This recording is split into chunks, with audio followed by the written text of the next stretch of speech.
কয়েক ধরনের সবজি দিয়ে মোজার্টের সিম্ফনি বাজিয়ে তাক লাগিয়ে দিয়েছেন লন্ডনের একদল সঙ্গীত শিল্পী। লন্ডনের রাস্তায় তারা তুলে ধরেছেন ক্লাসিক সঙ্গীতের সুরের এক জগৎ।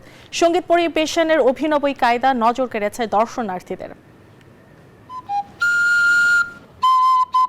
অবাক হলেও সত্যি, গাজর দিয়ে বাঁশি আর বাটারনাট স্কোয়াশ তৈরি চুম্বন লন্ডনের উদ্ভিজ্জ অর্কেস্ট্রা এমন এক অভিনব উদ্যোগ যেখানে সবজি হয়ে উঠেছে সঙ্গীতের মাধ্যম।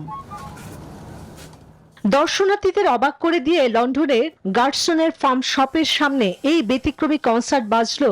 মোসার্ট থেকে শুরু করে কুরগেটের উপর ক্লাসিক গান। দলটির উদ্যোক্তা টিম ক্রানমোর নিজেই একজন বাঁশি নির্মাতা। এক জাপানি কারিগরের ভিডিও দেখে বন্ধুর পরামর্শে শুরু করেন বাঁশি বানানো। ইউটিউবে সে ভিডিও ভাইরাল হতেই জনপ্রিয় চিপস টাইরেলের ক্রিপস ব্র্যান্ড থেকে আসে প্রস্তাব। বান্ডেল থাকলে প্রতি সেনমানিতে টাকা বাঁচবে। বিকাশ সেনমানি বান্ডেল কিনে জিতুন প্রতি লেনদেনে। এরপর থেকে তৈরি হয় লন্ডন ভেজিটেবল অর্কেস্ট্রা।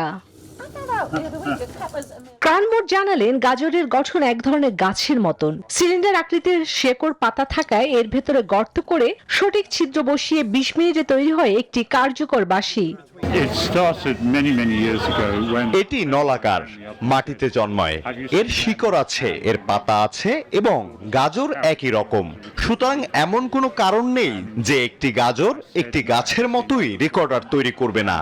যা কাঠের তুলনায় অনেক ক্ষেত্রে ভালো কাজ করে। তবে তারা জানান, সবজি দিয়ে বাজানো এতটা সহজ নয়। মুখে ধরার অংশ নিজেই বাজাতে হয়, তাই প্রতিবার তারতম্য থাকে।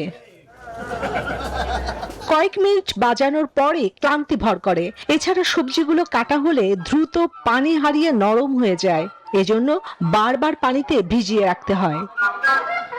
চন্দ্রা, নিউজ 24।